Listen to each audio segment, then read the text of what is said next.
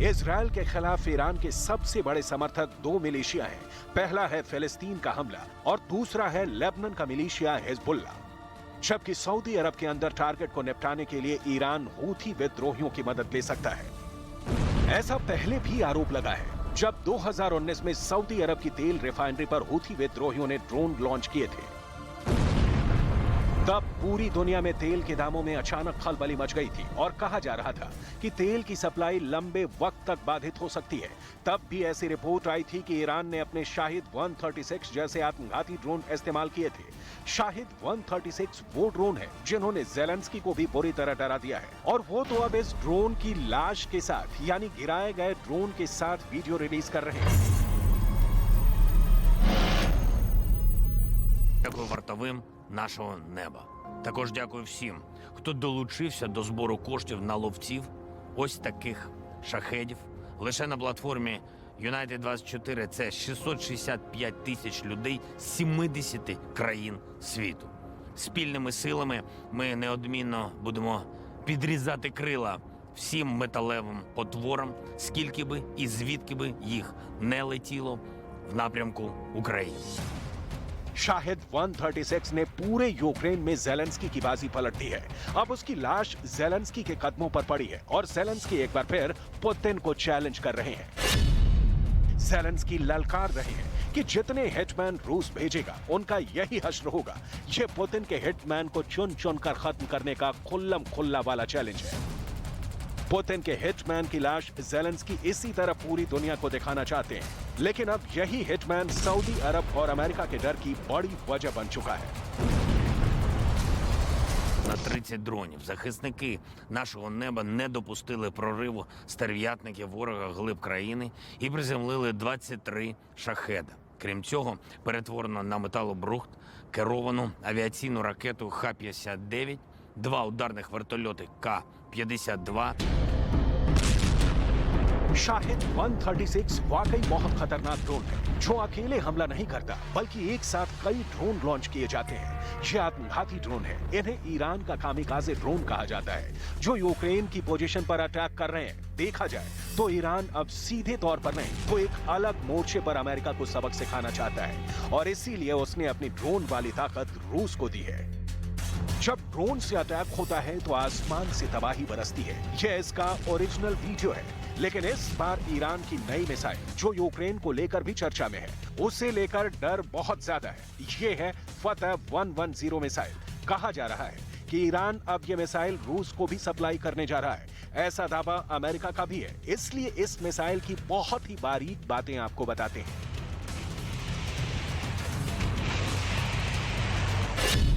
Iran की ये missile 300 kilometre तक हमला कर सकती है और ये अपने टारगेट के 3 मीटर के दायरे में गिरती है। एक बैलिस्टिक मिसाइल का इतना सटीक होना बहुत बड़ी बात है और यही बात पुतिन को पसंद आ गई है। Continues to deny reports that are increasingly unmistakable that Iran is providing this type of assistance to Russia. And that fact suggests that this is not something that Iran is necessarily proud of, but that Iran is undertaking this activity for reasons that they would have to explain, whether the motive is strategic, whether the motive is financial, whether the motive is geopolitical, whether it's a mix of all of those things. That would have to be something Iran would need to explain. But of course, Iran has continued to obfuscate and to lie.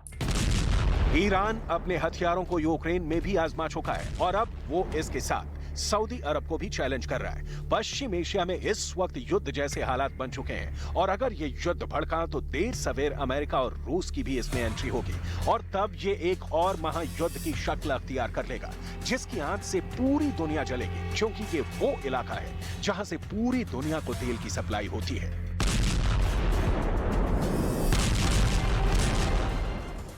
Ukraine, Iran, Taiwan, इन तमाम देशों में तनाव के बीच सबसे बड़ा खतरा यही है कि दुनिया एक बहुत बड़ी जंग की तरफ जा रही है, लेकिन इससे भी बड़ा डेंजर बायोलॉजिकल वॉर का है। इस वक्त एक भविष्यवाणी दुनिया में बहुत तेजी के साथ वायरल हो चुकी है। इस रिपोर्ट को देखेंगे तो युद्ध और भी ज्यादा डरावना लगने लगेगा।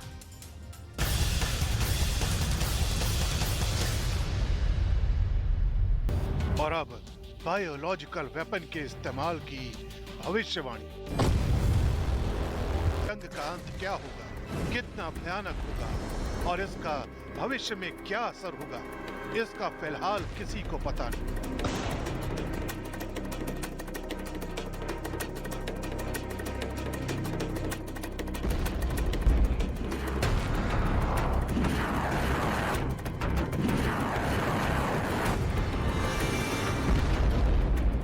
लेकिन सालों पहले दुनिया को अलविदा कह चुकी भविष्यवक्ता बाबा वेंगा को शायद सब पता है, क्योंकि रूस और यूक्रेन के बीच चल रही इस जंग के बीच बाबा वेंगा की एक और भविष्यवाणी का जिक्र किया जा रहा है। बाबा वेंगा की इस नई भविष्यवाणी के मुताबिक 2023 में बायोलॉजिकल वेपन का इस्तेमाल होने वाला है।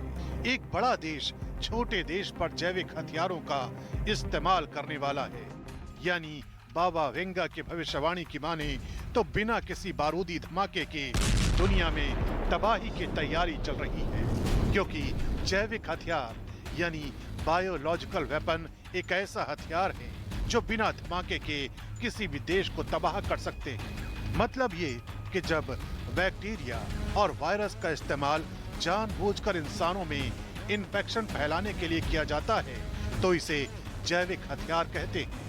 जैविक हथियार कम समय में बहुत बड़े इलाके में तबाही मचा सकते हैं। ये लोगों में ऐसी बीमारियां पैदा कर देते हैं कि वो या तो मरने लगते हैं या दिव्यांग हो जाते हैं या फिर दिमागी तौर पर बीमार हो जाते हैं।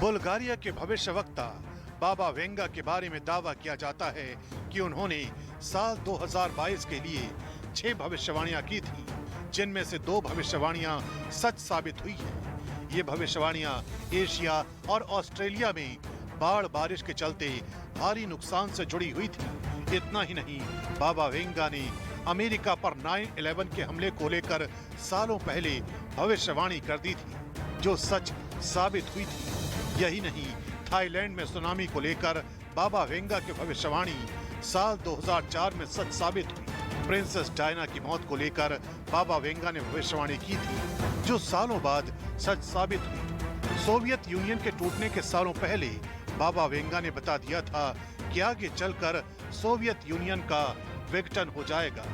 इसके अलावा बाबा वेंगा ने बताया था कि अमेरिका के 44वें राष्ट्रपति अफ्रीकी अमेरिकी मूल के होंगे। उनकी ये भविष्यवाणी भी सच साबित हुई थी।